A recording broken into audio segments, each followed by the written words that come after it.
Well, guys, and welcome back to Game 2 between BeastCoast and Infinity, a game where Infinity needs to pull off a win if they want to make this into a Game 3, and especially if they want to please Gareth, who's looking to be a season of upsets.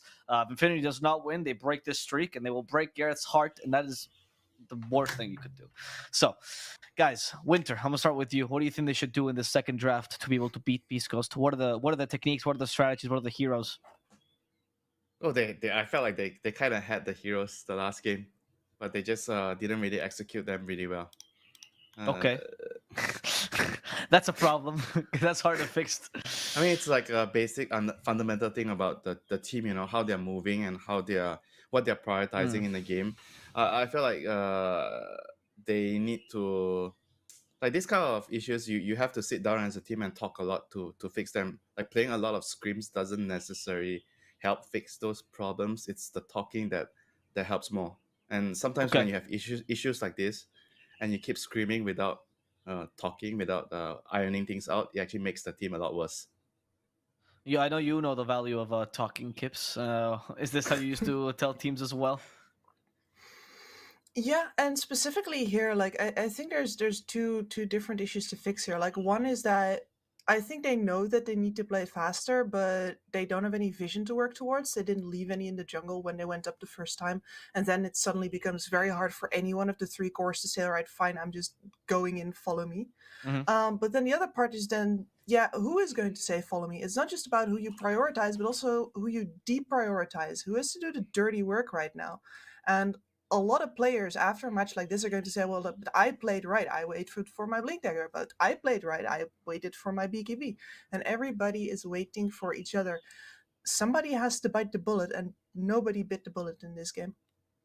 Winter, going back to the playstyle question with you as well. I want to ask: do you feel like their playstyle fit a certain kind of draft? Just wasn't that one, or do you feel like there was a lot of things that just need to fix in general with how the conception of Dota? Like, do you feel like they played a different style of draft that would have worked better?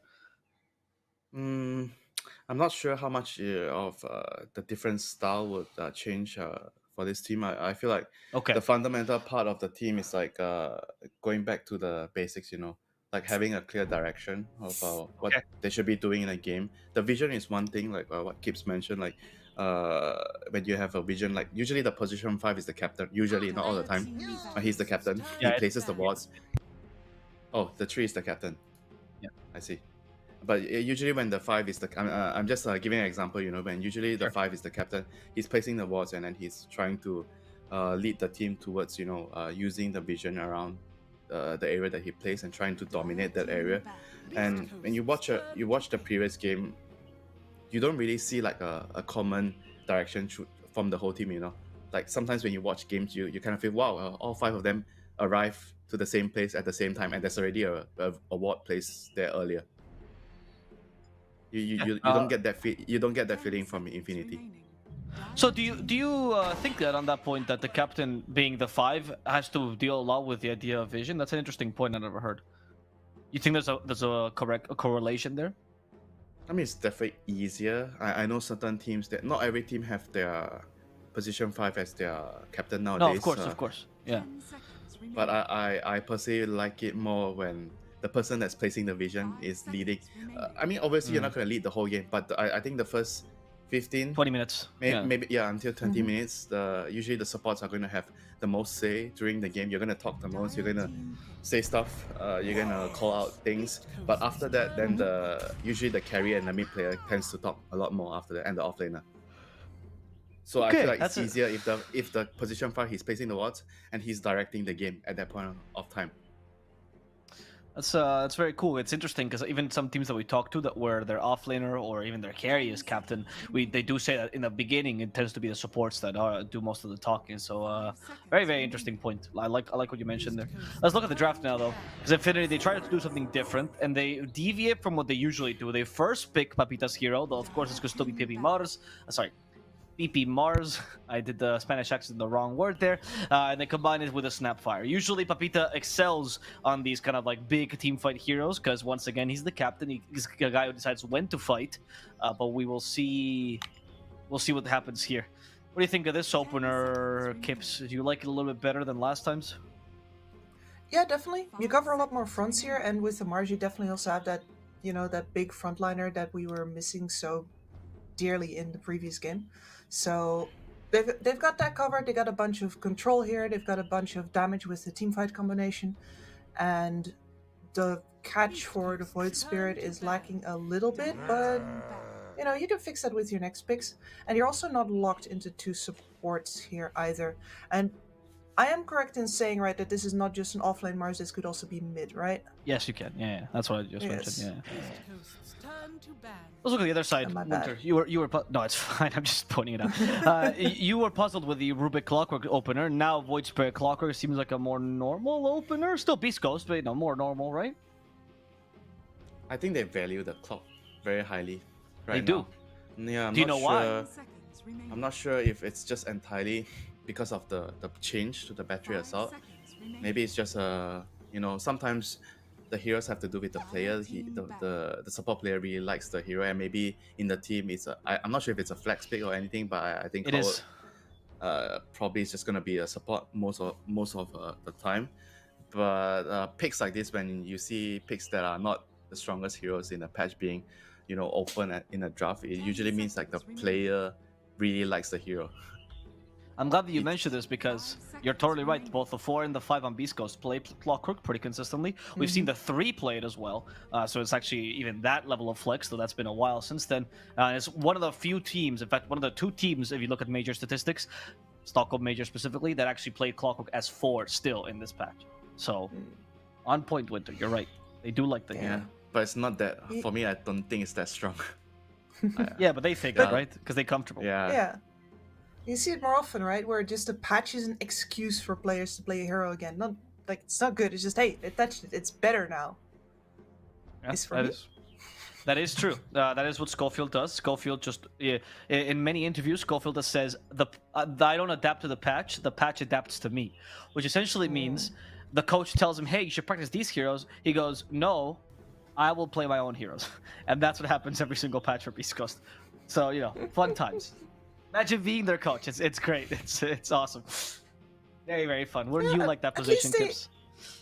At least they have an idea of where they want to go. Like I got very tired of wrangling teams that were like, no, we're gonna pick good heroes, and I'm trying to get them to define good heroes, and they're like, whatever, the team of the month is winning with right now. I'm like, you can't build a style on that. And BeastCoast have never had the problem of style, ever, and this is exactly how you do that. I don't think they gave 2 hoots about what the patch is going to.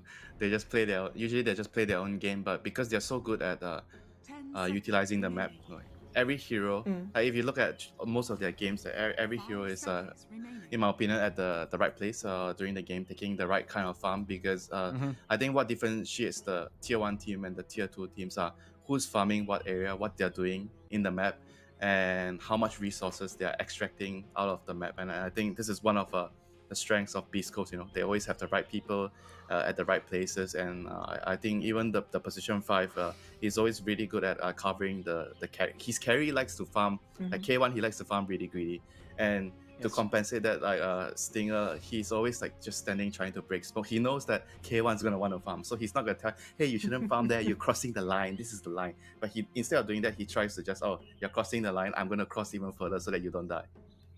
That's what I like about his position 5. You're a fan. It's nice. I can tell.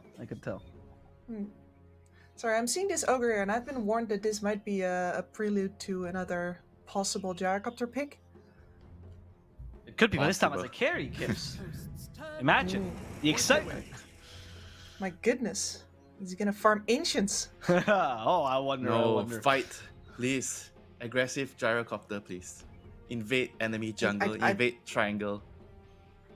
I'd love to see that, but chances pretty slim right now, especially with this Pangolier coming out now.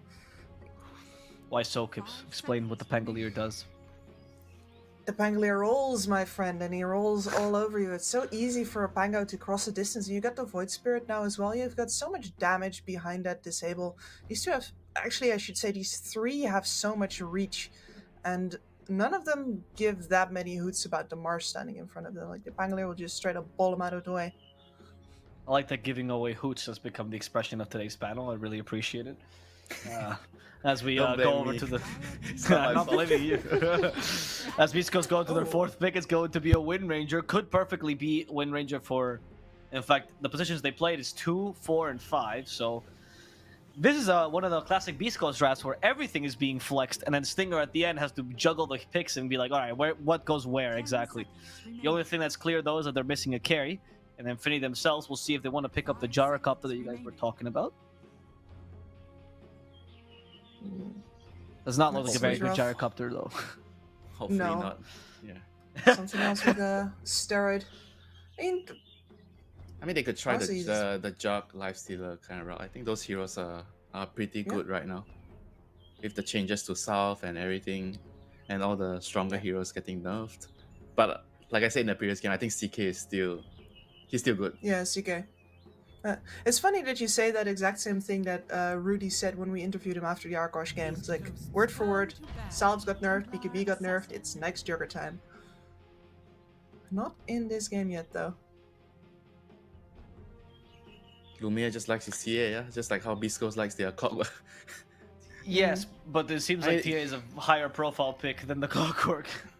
And TA is just... Okay, TTA makes the game easy for your team, you know, when your team is struggling with all the basics. I think... you asked me just now what they should do. Keep things simple. Yeah. If you keep things simple, it's easier for the team to make decisions in the game.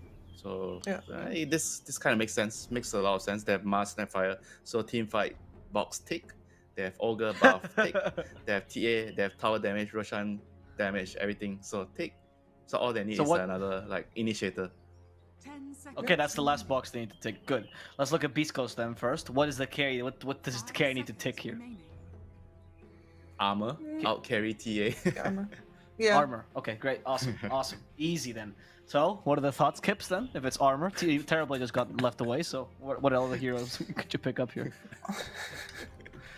I think there's a whole plethora of things. I mean, I personally still like the CK actually, since it's still available. Like, yeah, you're not exactly a high armor hero, but you also absolutely demolish TA if you're even a little bit ahead of her. Okay. What about classic armor heroes like, say, Naga, for example? Would that work out? Or even like a Sven? Naga doesn't finish games. Like, if there's anything I learned from working with Miracle, it's like Naga wins games but then can't finish it. And I don't see anybody on this lineup who's going to finish the game for her and like break through. So Naga's no tower damage. They don't have tower damage. With the other heroes. Usually As with your Naga, CK. you need if you want to have Naga, he always tells me this as well. You need someone else that can kill the buildings. Yes. You're both talking about Miracle right now, right? Yeah, he tells me the same thing. I see he has Naga conversations with everybody. The creator of the Naga Radiance. Very interesting. Do you have any idea how long he has been playing that hero? He's crazy. Yeah. Yeah, he is. Yeah. How many games does he have? Wild. Is he up with Million? 10K? A billion. All right, great. They go for Juggernaut instead. BeastCoast is convinced this hero is good. They've been convinced of it for the past 3 patches. They've lost a lot with this hero, but Yeah. I don't know. Finish the sentence, guys. I don't know what the but is here. But Juggernaut is like white bread. It's not about the stuff underneath, it's what the sprinkles you put on top. That was the most Dutch sentence in the world. The sprinkles. All right. This did not involve windmills or stroke waffles. Anyway, the point being is that, especially at BeastCoast, we've seen how well they use the map. We know that they are most likely going to outfarm Infinity if left alone. Picking a hero that is made by the items it builds seems to go very well together with the way that they are winning these games right now. And now the answer will be a slaughter for Mariano. Lane winner here. Tasty draft. A lot of physical damage. Yes. Do you like it once again, Winter? Are you siding with Infinity a second I time? like the synergy again, like the previous game. I kind of like how much magical damage they have, and it allows them to be very aggressive. This game they have kind of very similar lineup. They can be very aggressive early. They have Snapfire, Mars, a lot of magic damage early to take over the map, and then they have Roshan tower damage from the TA. But at the end of the day, it's down to the execution again. If they are on the same page, if they have the right priorities and the right direction with the smokes and the wards, all these are going to be the same issues, that I'm going to be talking about. if the game continues to be the same kind of game like the previous game. Kips, what about you? Yeah, I completely subscribe to this new newsletter here. It's very simple. If these two teams were equally matched on what I consider to be like the map knowledge, the internal communications, etc., then I'd be very interested in Infinity's draft here. But because this is BeastCoast, because we know that they're on a higher level as a team, I think Infinity is most likely actually going to run into the problem that they have a lot of single target early game and then never make it to the mid to late game where they're going to start bursting people.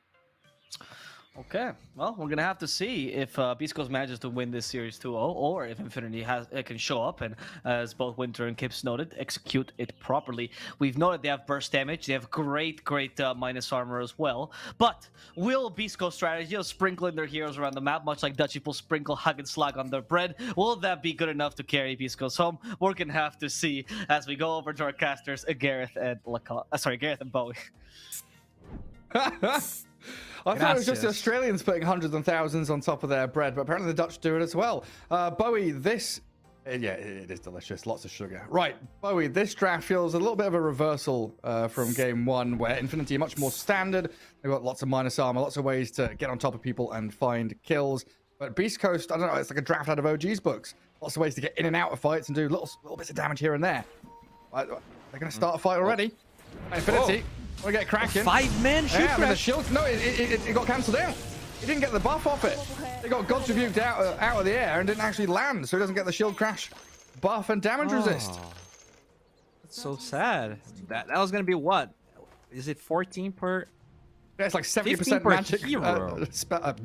Damage reduction, right? Yeah. That's so unfortunate. I think that will probably be the first time I've ever seen that, but.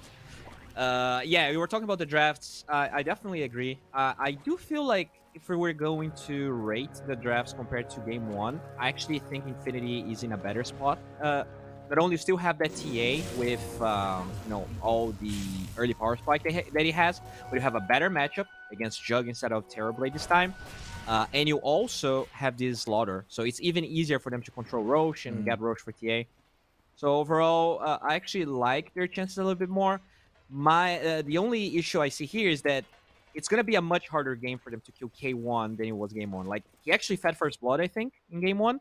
After that, he never died. This game, I would be surprised if he even dies once. As even with the blinks, now they have 2 cores that are that can buy blink, so they're not going to watch BeastCoast farm that much. Jug is like very good at dealing with those initiations that are not instant. Okay. Is this not like an automatic win for Slardar Snap in his bot lane? It is pretty strong, yeah. But I think it kind of goes both ways though, because the Wind Run is very hard for the Slardar to actually trade against the Wind Ranger. You have the slow, and there's also like, it really depends on who actually gets level 3 here. I feel like the Jug definitely has skill potential if he gets level 3 before the other lane.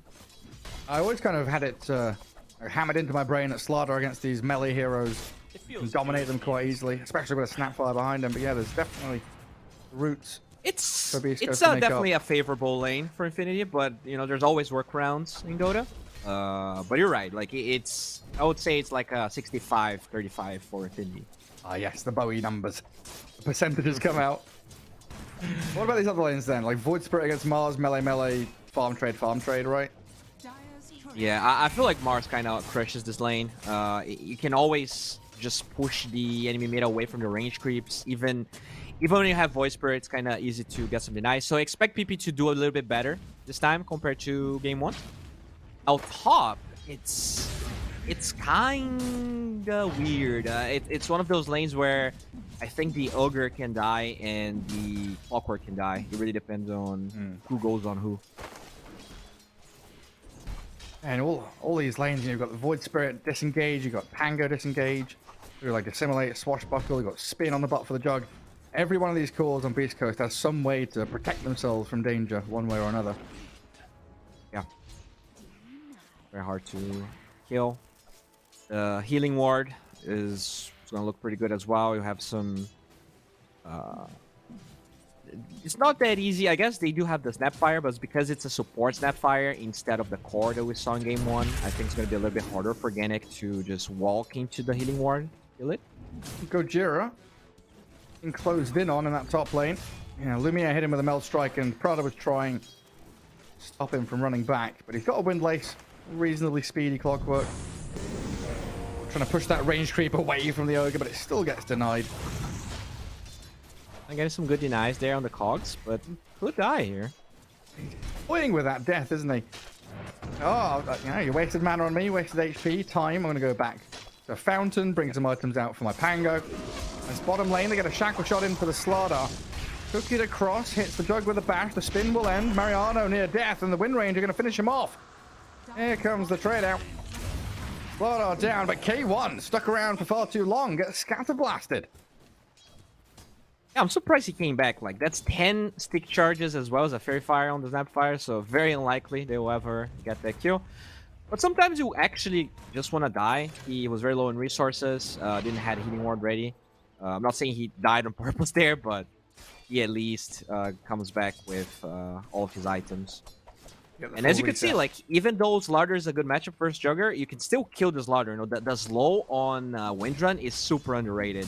As you can just walk on top of the Slardar, and then it's harder for him to actually close the gap on Jug. They nerfed Sprint. You can see that he doesn't even have a point right now on Mariano, because he got some pretty decent nerfs in the older patches. Even with Brown Boots Bracer, which are two kind of key items against the Juggernaut in lane in particular, just to withstand the damage of the spin and outrun it if need be. The lane is trending towards Dire's side, so Mariano's going to get some freebie farm. Well, in the mid, we did see Clockwork TP in, refill the bottle of Sea Smile, guarantee that water rune for him as well. He's dropping a little bit behind the Mars in the CS. The most important thing from these mid laners in particular is that level 6, level 7, right? Active rune at 6 minutes, rotation into side lanes. Definitely. And Void Spirit is also a much better hero at playing proactive. As a Mars, you're kind of forcing to blink, and he's going for these intermediary items. On the phase boots, could go for Soaring.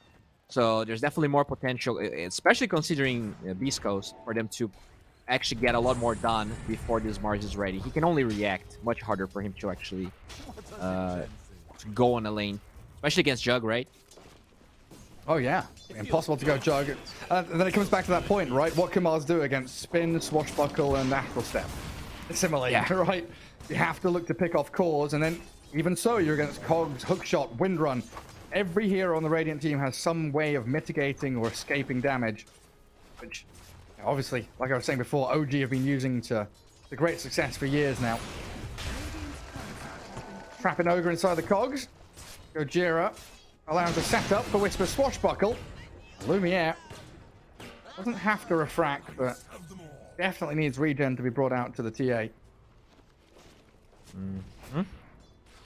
Yeah, no courier on Lumiere as well, so can't even buy his own salves if he would like to. Kind of tough spot here. It's actually pretty under-farmed in comparison to Whisper. Whisper is already, almost 5.5, and this TA is still level 4. You're in for Sea Smile, jumping straight onto PP. Gets the spear off before the Astral Remnant hit him, but still trapped inside those cogs somehow. And maybe a setup on the Snapfire here if Sea Smile wants to go for it, but no Astral Step means no aggression. Well, Stinger though has other things in mind. Chain stun the Snap and come in naturally like that. You don't expect that staggered response, right? Clockwork's there, okay, they kill the Mars. Snapfire's like, right, no Astral Steps, I'm free to farm and sit here and leech experience. Suddenly Stinger arrives. Yeah, it was just that nicely played by BeastCoast. They also made sure to send a support to control the rune at 6 minutes. More and more you see teams rotating even 2 supports sometimes, but Infinity, they didn't really try to do that, and it just allows this Void Spirit to do what he does best. You know, just get kills. Doesn't really need anything besides experience, as you said. And Gojira going to keep that Whisper Pango safe. Does it look like Prada and Lumiere were trying to get in on top of him? Down bottom, K1 is level 6. Mariano still 5. Even with Stinger's rotations, they've kept K1 in a good spot. Yeah, Mars actually TP'd to the shrine, I think. He even had a smoke in the backpack, but actually was not able to get anything done with it. He goes back mid. I'm kind of scared we're going to see a similar game. Oh, the roll top. Whisper and C-Smile on this TA. No refraction left, and Gojira just assaults with the battery, and down she goes. A very similar start to the previous game, where you just see, you know, top 2 cores, BeastCoast out farming in all the lanes, it feels like. And every time I see, you know, Mars Voice Spirit, Mars Ember, Mars Storm, it's kind of similar. Like, sometimes the Mars team actually rotates into the Mars and gets kills, and that's great. But this game, I mean, you could argue that they can actually get some kills with the Snapfire, but she was always playing reactive instead of actually collapsing to that lane, maybe trying to kill the Jug. They never actually got to game 1.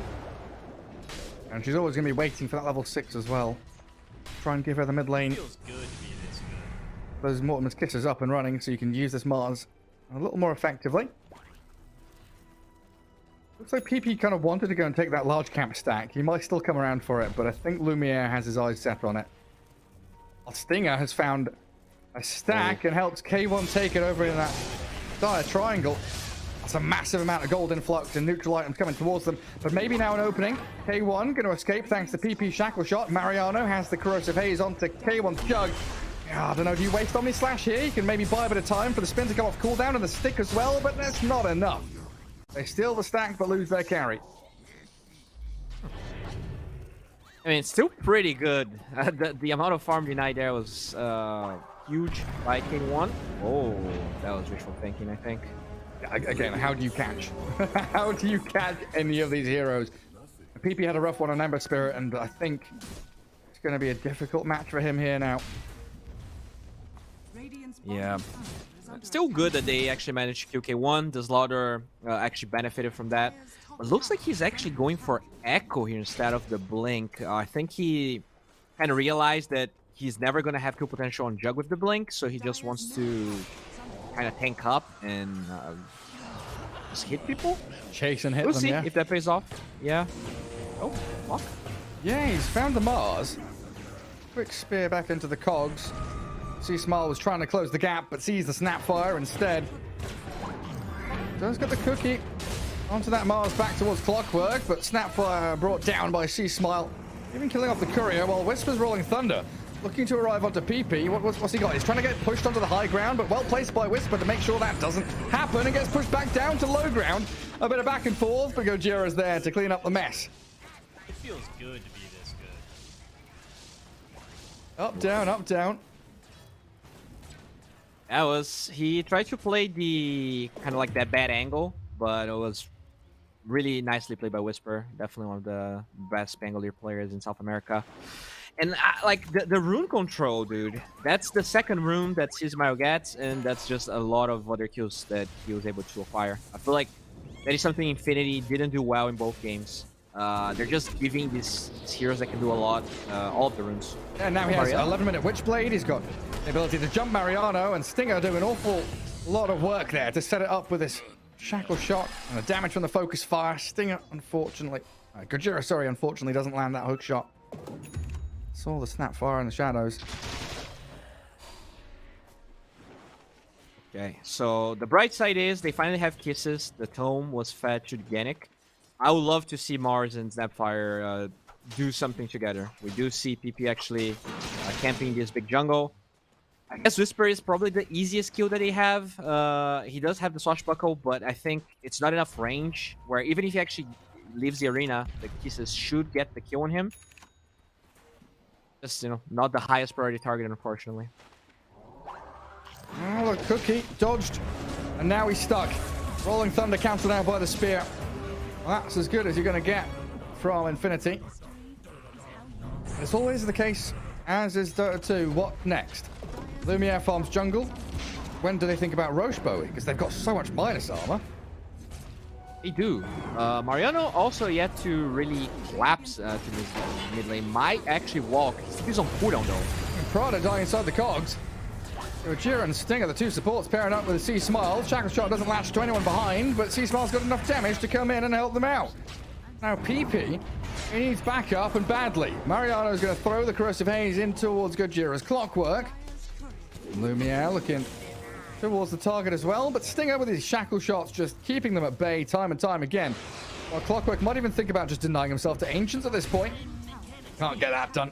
Echo Saber double tap from the Slardar makes sure, and Stinger still hunted by that PP Mars all the way to the top left corner of the map. Chased down by Whisper's Pango roll. Good positioning from the Mars though, dodging every step, but Astral steps here and he can't dodge that. Kisses are launched out, but to no avail. Yannick and Prada, maybe with Mariano here, can find him. There's another second until he's got his Astral Step up and a one charge to use, but he's chain stunned, bashed into the river. I think this is pretty good. The beginning felt very grim with all the kills that Sismail was able to get, but they actually get that, I think it was a mega kill streak, right? So that's a lot of gold. Lumiere, well, I was gonna say he's very farmed, but he's also dead, I think. Yeah, it doesn't look particularly hot down there. Hey, yeah, this Clockwork hero is so good against TA. It really feels like that's comfort for Infinity. And because they're always just picking it early for Gojira, I'm kind of surprised that they forced the TA both games. It's just so easy. You get this urn, not only get the gap close on her, you really don't want to go Hurricane Pike first item.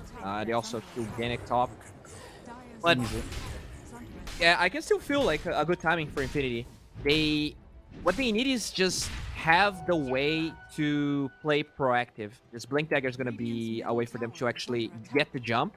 Because every time they get initiated, it's just bad. Like, the heroes, they don't have any save. The team just dies. Clock. Yeah, it's a 90-second cooldown they're spending on a Gojira Clockwork, and it's not even a guaranteed kill. You might still slip away from this with a hook shot to creep. God. PP, I don't know if he, with phase boots, can he close the gap on this? He misses Spear. Gojira just dodges it. Runs to the right instead. Dude, Gojira, I don't know what he eats for breakfast, but he's such an annoying player. It feels like every time he just knows exactly how to get out of a situation with 1 HP. Yeah. It's crazy how many times you see him running away with like 5% HP or something. Yeah, it's kind of funny. There were questions on the panel about Clockwork and whether it's, you know, a viable first phase pick and a first phase hero. It's like, you have Gojira. They've been picking this pre-patch, you know, for 2 years anyway. So why the hell not? Definitely. He never needed the Battery Assault buffs to play this hero. He is still taking here a lot of damage. Kills the trap though. I don't know, can he TP out of this? Might even think about turning and fighting. Doesn't have hookshot for 2 seconds. He was trying to buy time for it to come back up off cooldown. As Smile and Whisper trying to make short work of this Templar Assassin, burning through her refraction. Do they have reveal to stop the meld evade? But they get her before she can use it, and the Ogre, trying to be that bodyguard, falls with Mrs. President. Yeah, I mean, once again, it was Gojira that set up that fight, right? He baited everyone there and allowed them to kill TA again. TA is not a hero that can afford a lot of deaths. I feel like there's definitely a timing where TA is strong this game, but once the Jug gets fat enough, I just feel like he kind of crushes her. You do have vision here. Good kisses. There's the blink reveal out of Mariano. Whisper swashbuckles off to the right. Tries to get high ground. Nice attempt, but not working out for him. Ganek still stuck here, though, with Gojira Seasmart doing a lot of magical damage, and even with that nice Wind Ranger shard, the Gale Force pushing them around. The hook shot back across through the Ogre in towards the Slardar. And Mars Arena unable to really capitalize on this situation. Two-man crush. Mariano just looking to run and hide, though. Doesn't want to continue fighting, while in the mid lane proper, K1 attempted to go on Lumiere. Ice is scattered and scrappy. Slardar and Mars really trying to get back into this under their own vision. But BeastCoast having none of it. Oh, he misses his spear on Stinger as well, and now PP. Gale forced. Battery assaulted. Shackle shot lands as well, and Seasmile's here. PP not having the greatest game at 1-4-4. Interesting build from K1. He actually, I don't think I've ever seen this. He actually got the ultimate orb before the Yasha just because he wanted to be tankier, I think. More HP, yeah. Yes, he just gets it for the HP. Alright. That's like pretty Ultimate Orb is like notoriously one of the worst gold to stat effective. Oh, hang on, hook shot back in. Gojira can't save Whisper though. So a couple of gifted kills here to Infinity.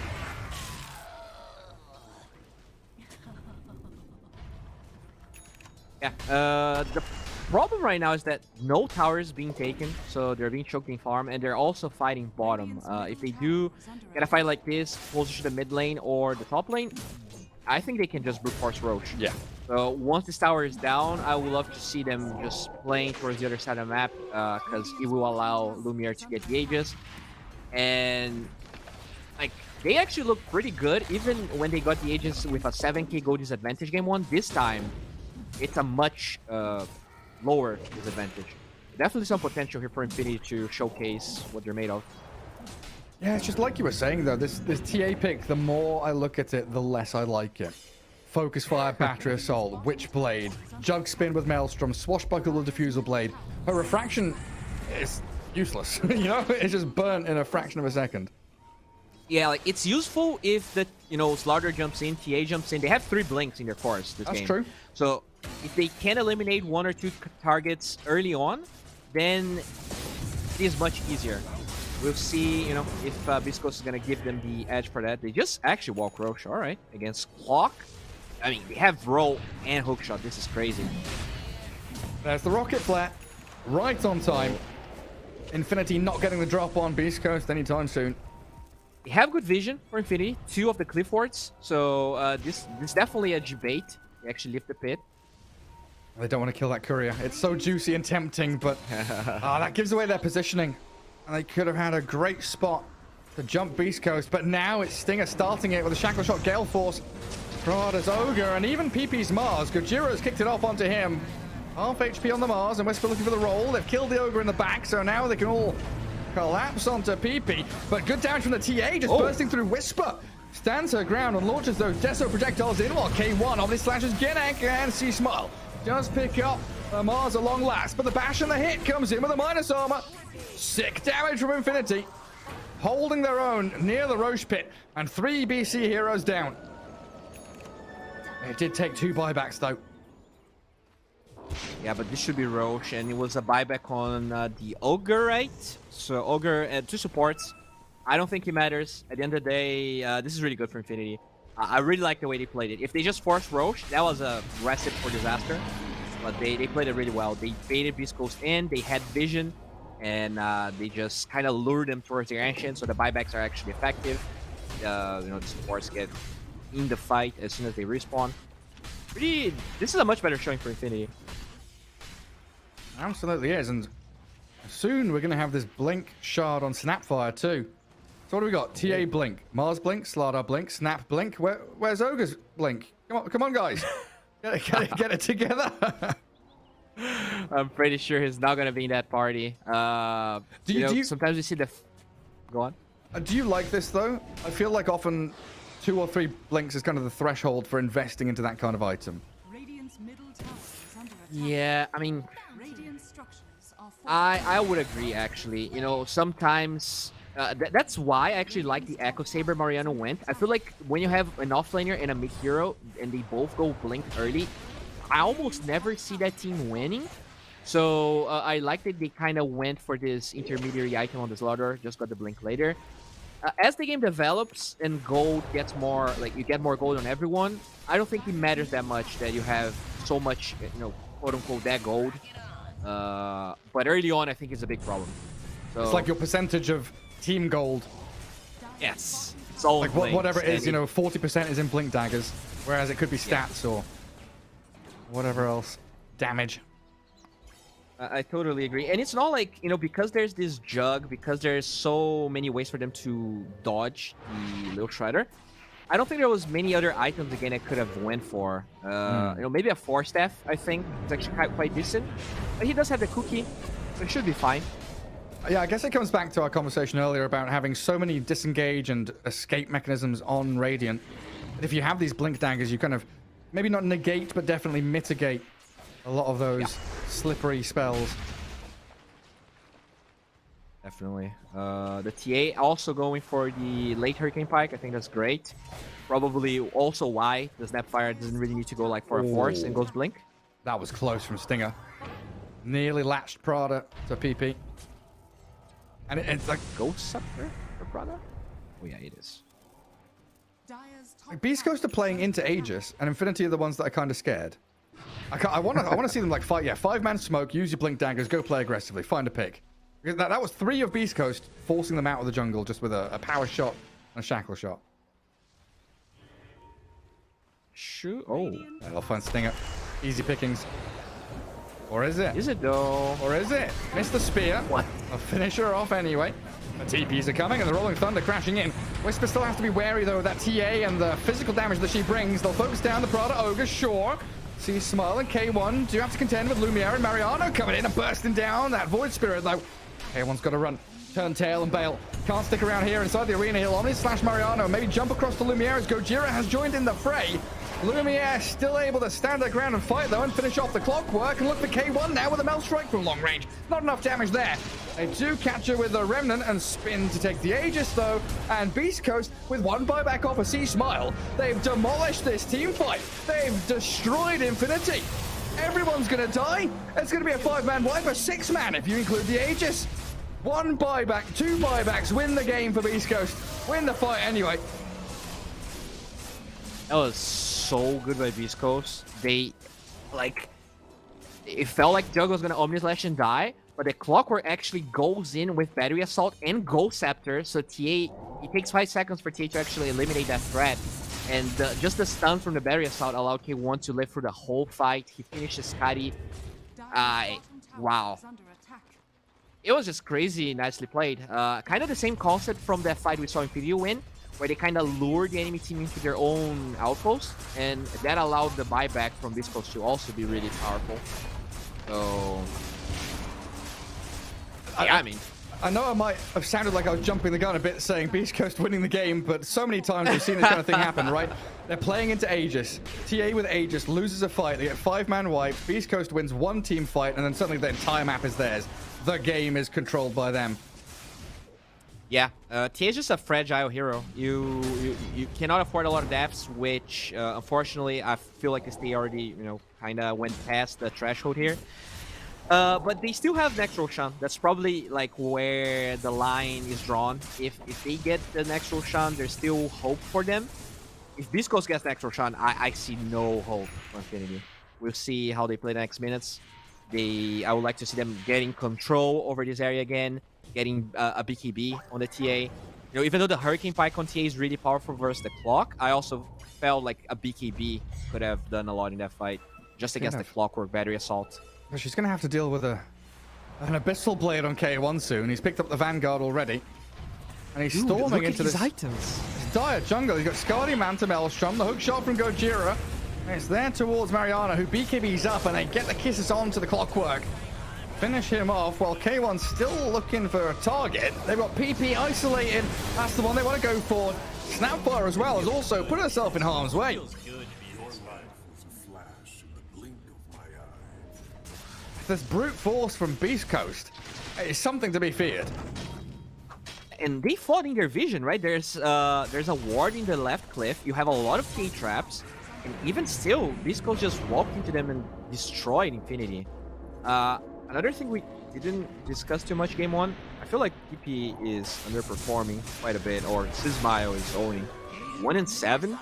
It's been a while since I've seen a series where PP looked this outmatched, Yeah, like game 1, you can kind of chalk up to lane matchup, right? SF against Ember, it's like, okay, whatever. But this game, where it's much more of an even matchup, he has definitely struggled.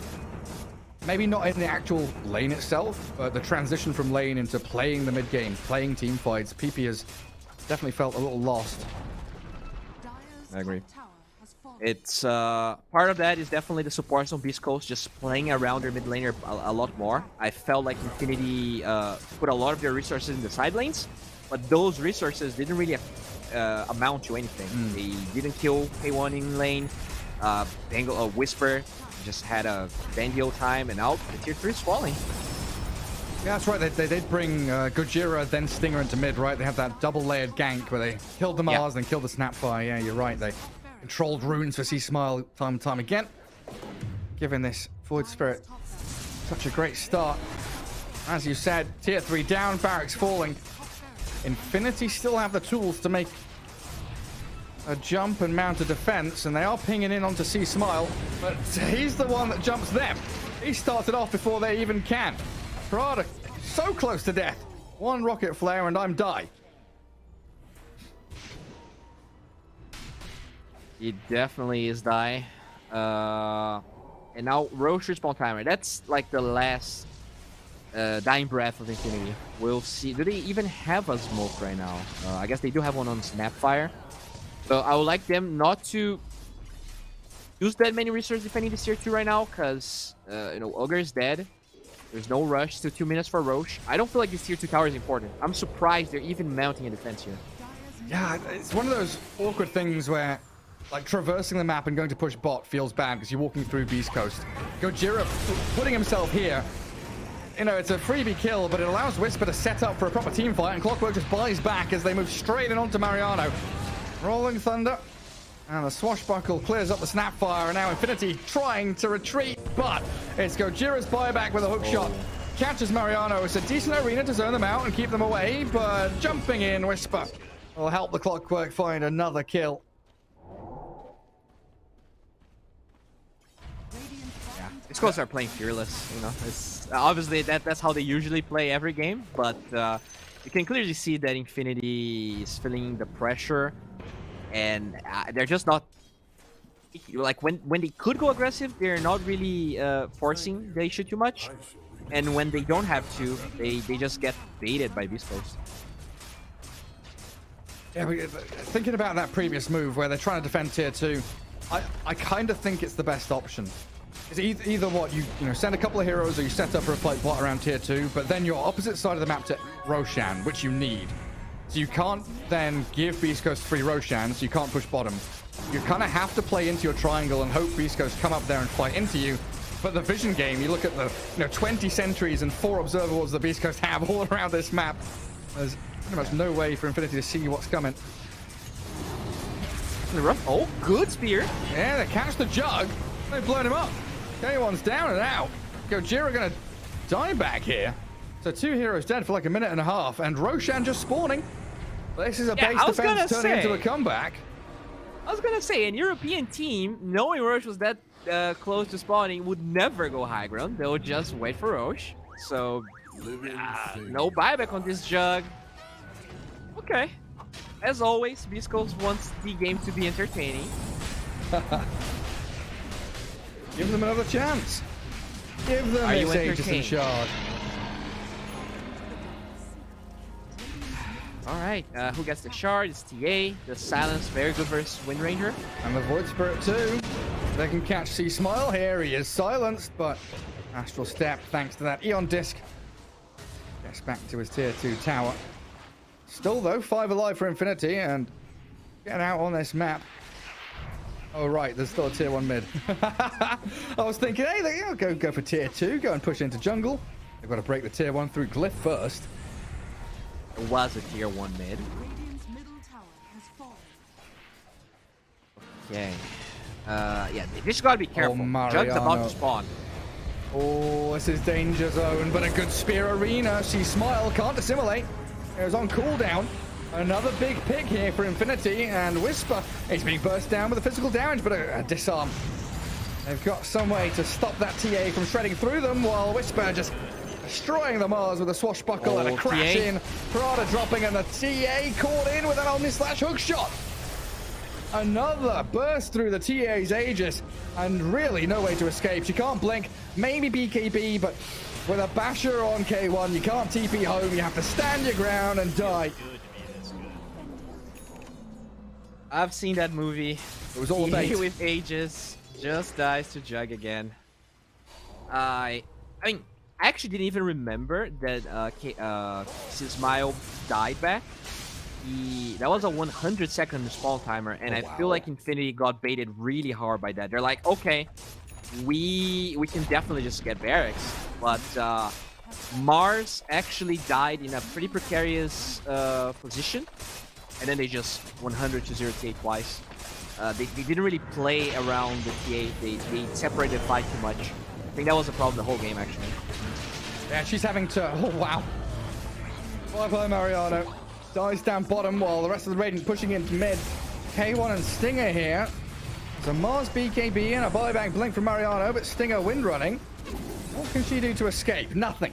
God's Rebuke shuts that down completely. Oh, they want to finish this. Oh, 38 seconds with no TA. Theoretically, she could have buyback. But I think they've seen her items and realized that money was not there for her. Another jump stun. Catching K1. Inside the arena with the kisses, but he'll get a spin off in the end. And Gojira Whisper causing so much havoc with these cogs and the roll will take down Mariano for a dieback on him. And Infinity bleeding out now. They'll have TA respawn soon, but the rest of BeastCoast have arrived on the scene of the crime. Whisper and C Smile looking to push them back a little bit more, and PP in with the God's Rebuke pops the Eon disc.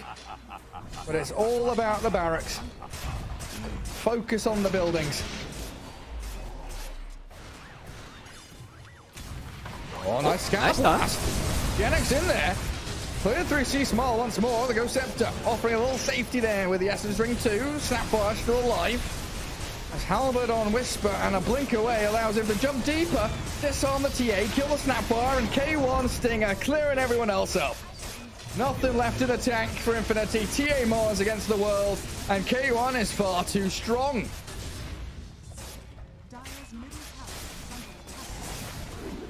Poor PP. Yep. I mean, BeastCoast just played pretty much flawless. I think there were a couple of moments where Infinity had some decent plays, but for the whole game, it was BeastCoast taking the advantage. Stinger. And K1's in the fountain, dude. Yeah, GG's cool. All right. Yeah, I mean, I love it. You know, for after 3 games, we finally get one that is not an upset. I think that's probably what most people expected. This outcome. BeastCoast played really well. It feels like they didn't really get slowed down by the major at all. They're looking just as crisp. Yeah, they absolutely are. Man, Clockwork being buffed a little bit. Always in the hands of Gojira, a pain in the backside. But yeah, BeastCoast definitely look like they've learned a few tricks from their major experience. You know, they were definitely crisp and maybe flawless. I wouldn't use, but I don't know. Well, I said almost flawless.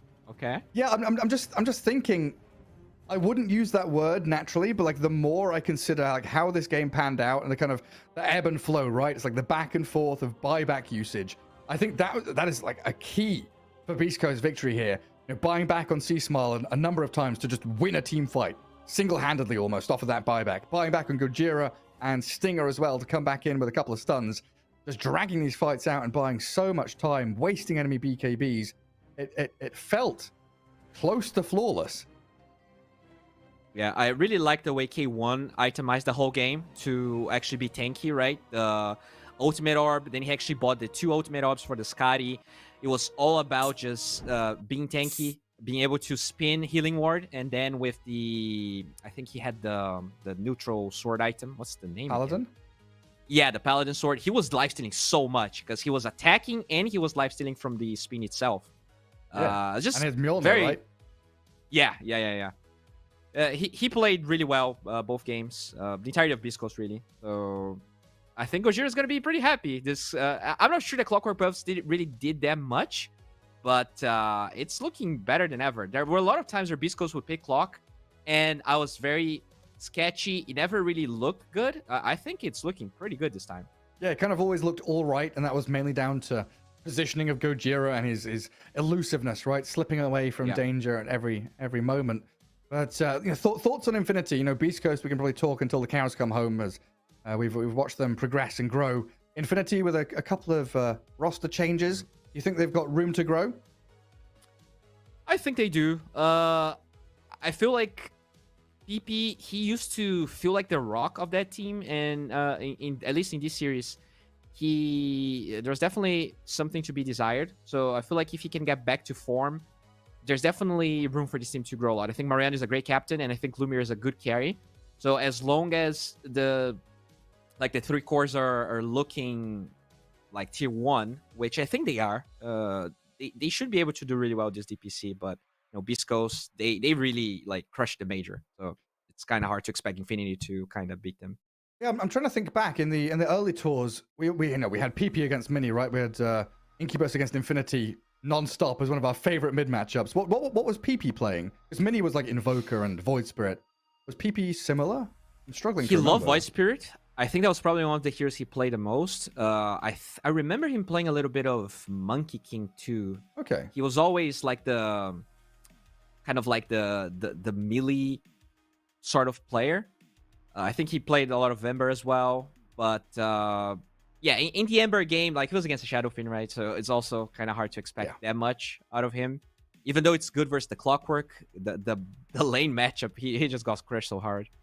Yeah, it was really rough. Well, maybe that's something they can focus on, is those early rune rotations, maybe lane matchup for PP in the mid lane in particular. But I think it's time to head back to the panel. Arvo and the rest can break down this 2-0 victory, which seemed pretty simple for BeastCoast.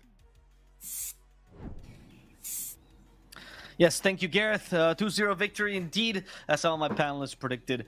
BeastCoast just looking better, honestly. Winter, do you feel like there was an improvement in Game 2 from the game plan in Game 1 you saw from Infinity? Or do you feel like it was much the same? They definitely played better. The early movements and how they're using their heroes, they were getting some moves done, taking towers, moving as a unit. Definitely much better than Game 1. But when the game progresses, you can see how one team's much better at utilizing the map, getting more out of the map, and just making better decisions overall. That they just slowly twist the screws around and won the game.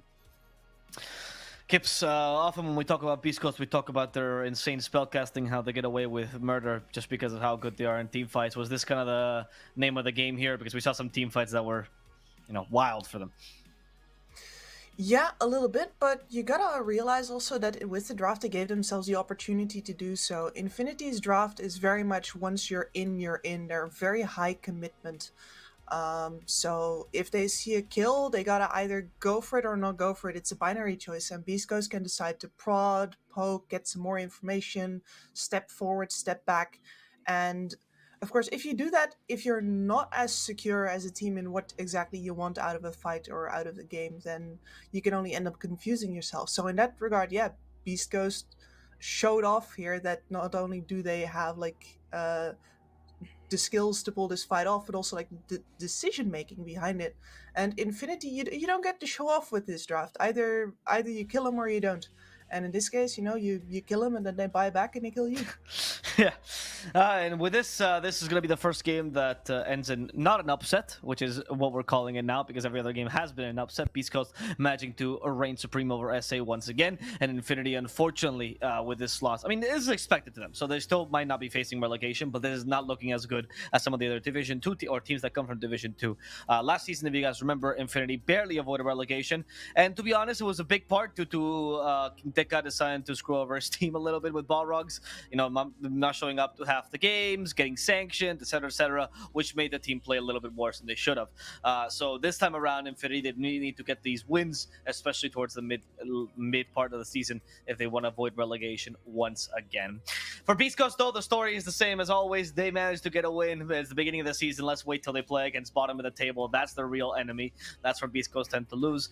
But I would like to hear from BeastCoast themselves as we get an interview ready with them. Of course, because it is BeastCoast, that's going to take longer than expected. So do give me a couple of minutes so we can set this up, and hopefully we get someone on the line to talk about this exciting matchup.